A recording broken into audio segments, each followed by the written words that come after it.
Have you ever watched a TV movie and been like, oh my god, why is this just a TV movie? It's like actually so good. It's cinematic, there's story elements of a feature film, the characters have a lot of growth. Like, this doesn't only need to be fit to this medium screen. I feel that a lot, especially recently as I've been watching a lot more Cartoon Network specials, from finales to pilots. Cartoon Network has really done a good job at crafting feature-length narratives that really do justice to its characters. While not everyone has been perfect, and I feel like some have some really glaring issues, I do think it's important to revisit them. Whether it's the origin stories, like the Powerpuff Girls, or finales, like Grim Adventures of Billy and Mandy and Ed, Ed and Eddie. But this one was very impactful. It was another Craig McCracken one. The Powerpuff Girls did a really good job at establishing characters for the first time, situations that the world might be dealing with, and it translates really well to his new show, Foster's Home for Imaginary Friends.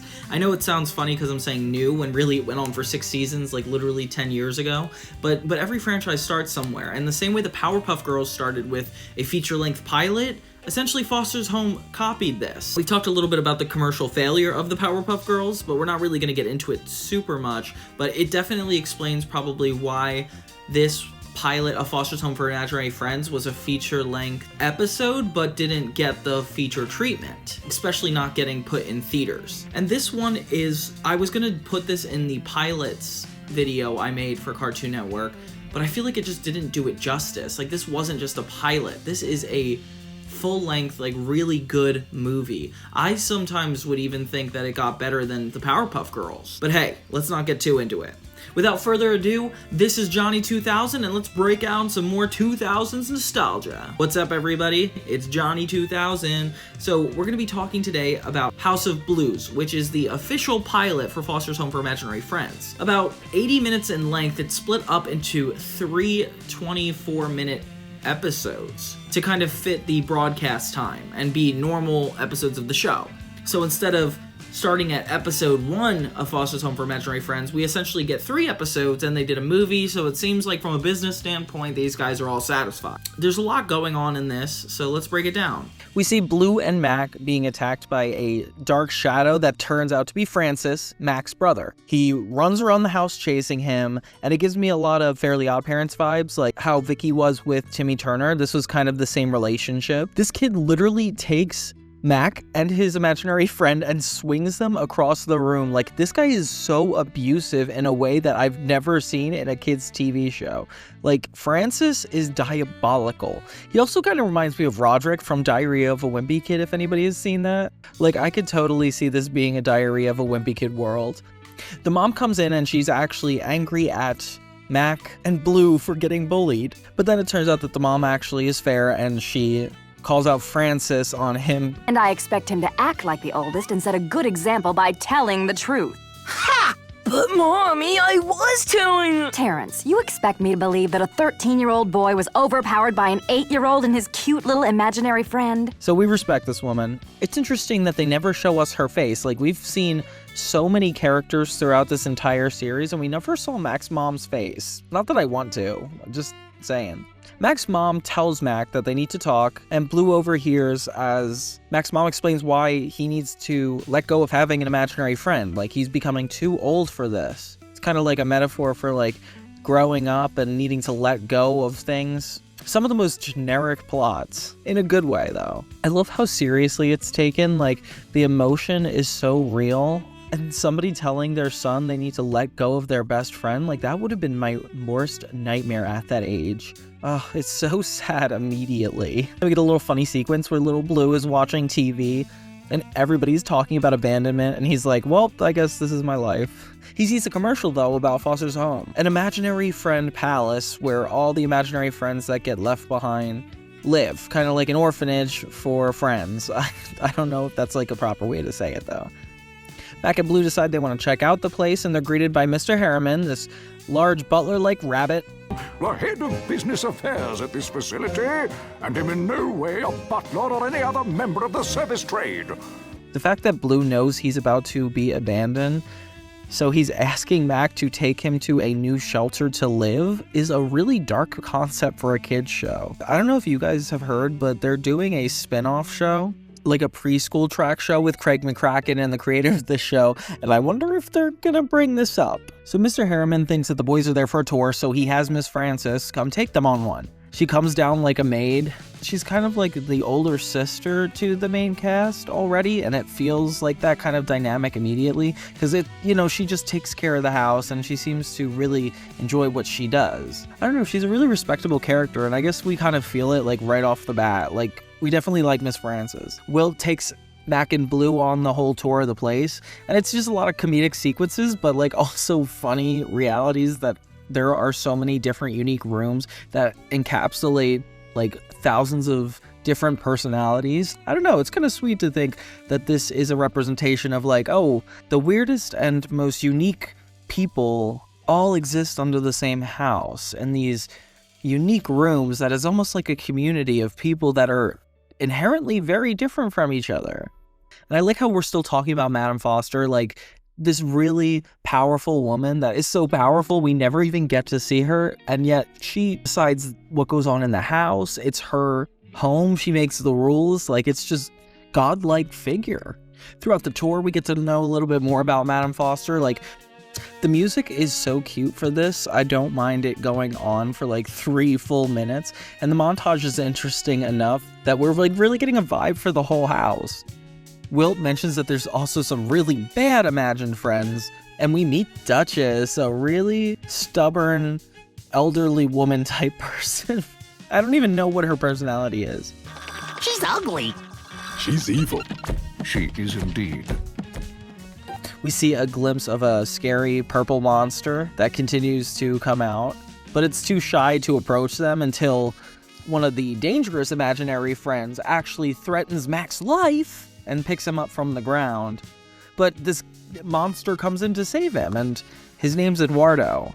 Bloo immediately jumps on him and bites him as his instinct. I don't know why he thinks this is the correct thing to do in this situation. Defending Mac. It's interesting to think that they're also like slowly telling us there's some really dark things going on here, that like, we got some great personalities, but we also have some interesting personalities. I don't know. That's what I'm being communicated with right now. Mac is excited because this is a win-win for everybody. Like, Bloo can live here, he can live there, and they could stay friends. It's so cute, the amount this kid is willing to go to keep his friend in his life. Like, it's definitely the ultimate goal to have a character be like, oh, my entire obstacle in life is making sure I have time with my friends. It's like, there's something wholesome about that. But unfortunately, the friends break it to them that that's not how it works. That if Bloo has to stay here, it means he's officially up for adoption. So somebody can go ahead and take him away at any point. Wow, these are really dark rules. Bloo is like, okay, I'm gonna try to stay here. And Mac is worried, but he doesn't really have a choice. He tells him like, okay, I'm gonna have to be back tomorrow. But Miss Frances says, like, if you're not back by 4 o'clock, I think it is, you're going to be leaving your friend vulnerable to be adopted. So, like, we'll keep him here for you, but as of 4 p.m. tomorrow, like, it's out of our hands. Bloo is terrified, and it is so sad to see that Mac has to leave him there for the night at this strange new place. It's really depressing. Seeing Mr. Herriman be such a cynical person, being like, yep, he's never coming back, with like no apologies, it's like it's kind of dark. We end part 1 in anticipation. Will Mac return at 2 p.m. before Bloo will be adopted, or will something happen? Ooh, it's exciting because it works as the first act of a movie and a part 1 of a TV show. Like, what? It's the best of both worlds. Bloo wakes up, and he's like already really nervous that Mac is not going to be showing up. Mac is watching a picture of Bloo, so we know that he's definitely intending to go back. But there's just something off. Like, there's just sadness in both of their hearts because, of course, like, this is the first time they have to spend time apart. Like being an adult stinks. Oh God, that got existential. So the next morning, it's adoption day, and there's a family that actually is really interested in Bloo. Miss Frances introduces herself, and we get to see that this is a bratty little girl that doesn't really have any empathy for other characters. She just wants a friend as sort of like a trophy, which is an interesting concept, that she sees them as this like social currency that she feels entitled to. Oh my god, what the heck, this little girl, why is she so dynamic? Duchess introduces herself as like, oh, this is the right kind of family, they're rich. And they kind of go along with it as if it's gonna happen. But meanwhile, it's like the little girl clearly wants Bloo. She wants to adopt Bloo. So Bloo is trying not to be adopted, but clearly perfect for what this girl wants. Like something she can manipulate, something simple like Bloo. And while Mac is like going through his normal daily life, Bloo is fighting for survival to not become somebody else's best friend. Have you guys been there before? Because I have. Bloo and all his new friends, and this is adorable, they all are helping him get away from this little girl in this running around the house sequence. And they're just trying to keep a distance between Bloo and this little girl, because obviously she might adopt him just on time. And this is so depressing that, like, of course this girl just wants to use this guy as a friend, and everyone around him is just like, yeah, I guess if it's just paperwork, it's paperwork. Speaking of paperwork, Frankie and Mr. Herriman are signing away Bloo's adopted papers, but right before they could sign, Mac shows up, saves the day. After Bloo successfully gets away from the bratty little girl, we find out that Terrence is watching where Mac has been going. You remember Terrence, obviously, the big bully in the house? He meets up with Duchess, and the two have like such a really weird chemistry. They both have common enemies, which is Bloo and Mac. Duchess is mad because obviously she could have went with that family if Bloo hadn't ruined it, which I don't think is true, Duchess. They make a plot together, and it brings us to part 3. Terrence visits Mac in his room basically to tell him that he knows what he's been up to. He locks him in the closet, and it's very clear what the plan is about to become. Suddenly it's about to be 4 o'clock the next day, and Mac has not shown up. We see Bloo depressed, and his new friends are just as disappointed. When they think Mac shows up, it turns out to be Terrence, Mac's older brother. He poses to be like a really nice and considerate kid, and Mr. Herriman does not realize what he's dealing with. We see a really stressful moment where Mac is trying to get out of the closet to get to Bloo, but meanwhile Terrence is filing the final paperwork. Yeah, the worst possible scenario of who Bloo could be adopted by. Mac is able to get out of the closet by attaching a magnet to a key, and meanwhile Duchess is getting ready for something worse. She goes up to the monster that hurt Mac earlier and releases him. Mac shows up and all the friends are mad at him. Even Coco has a speech. It's fine. Now look, we gotta try and get him back, cause... You go, girl.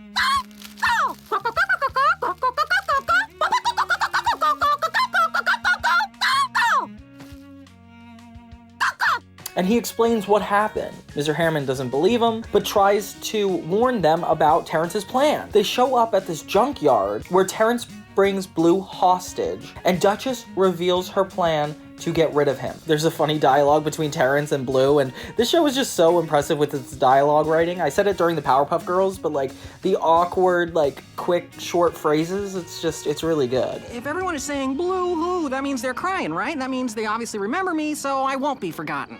Right, cause if they're crying, they must miss you. And to miss you, they have to remember you. So they'll remember to not forget. No, you had it. You can't forget what you remember, so... No! This giant monster comes up, and it kind of looks like evil Pac-Man, ?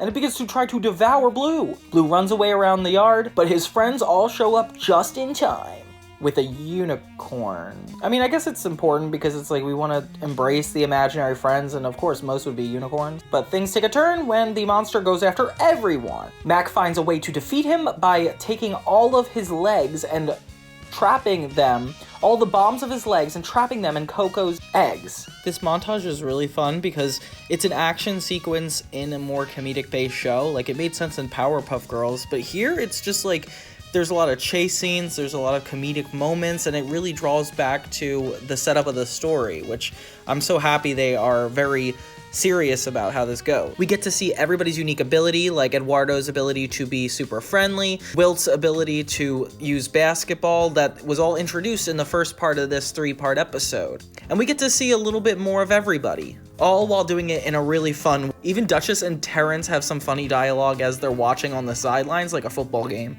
There, do something! Shut up, will ya? I'm trying to watch this. They all work together and save Bloo. Finally, the evil monster turns against Terrence and Duchess and eats them. And just when you think it's all over, Bloo is still being chased by this giant Pac-Man. It's funny because he literally is a ghost, so I bet the writers knew what they were doing here. And Duchess gets in absolute trouble. Mr. Herriman and Frankie have one last argument about why these rules shouldn't be in place, but we're interrupted by the almighty Madame Foster. Yes, finally, Miss Foster is making her appearance.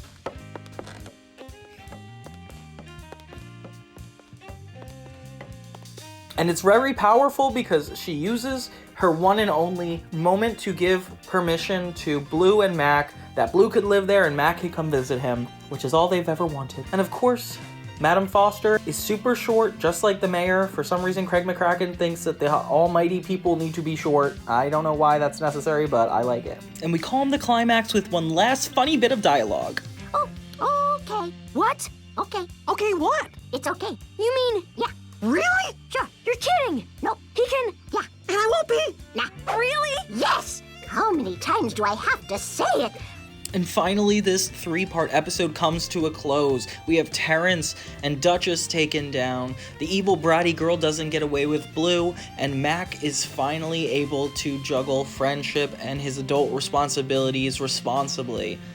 I mean, you could say that grammatically correct, you know what I mean. Everything feels so well-deserved, and the stakes are raised at such an even pace that there's enough comedy and enough escalating issues for us to come back to this resolve. I actually had a lot of trouble finding this special. Like, I had DVDs of this 3-part. Sure, it was on streaming services, but it's not really easy to get my videos that way. I tried through DVD means, where I have the first 3 episodes, but that also was like impossible to somehow get to my computer. With a bunch of research and all these online places, it almost was like finding House of Blues was impossible. And it shouldn't be. It should be accessible, it should be easy to find. If it was a feature film, it would be a lot easier to find, like the Powerpuff Girls was, versus like one random obscure episode in the middle of the series. So thank you guys for your patience, because I've been wanting to do this one for a while. And that was the pilot for Foster's Home for Imaginary Friends. I can't believe how impressive this special is and how well it holds up for what it is. Like, we get to know Mac, Bloo, Mac's brother, Mr. Herriman, all the main characters of Foster's, all in this hour and a half. I think it's only impressive because of the fact they were given this amount of time. I don't think there's a world where this would have been fit into one episode. Like, if they had an official pilot, it probably would have thrown us into a scenario with the characters, but the fact that there's a little bit of a backstory that is always held through the rest of this series is really important. Obviously, Craig McCracken has done it before with Chemical X and the Powerpuff Girls. Like, he just likes to have a hard hand in the lore that leads up to the start of the show, and I really respect that. Not many people get the opportunity to do that. Usually they sell a show and it's like, oh cool, we get to jump into it in an audience-friendly manner, but this was a very artistically friendly manner where we actually took our time. This is the perfect template for what a Cartoon Network movie should be. I think the only thing they're missing was a theatrical release. But what do you guys think? Has it been a while since you guys have seen this? I would love to know more about how this rings a bell for you and what you guys think of this compared to the other movies. This is Johnny 2000. Thank you guys so much for watching.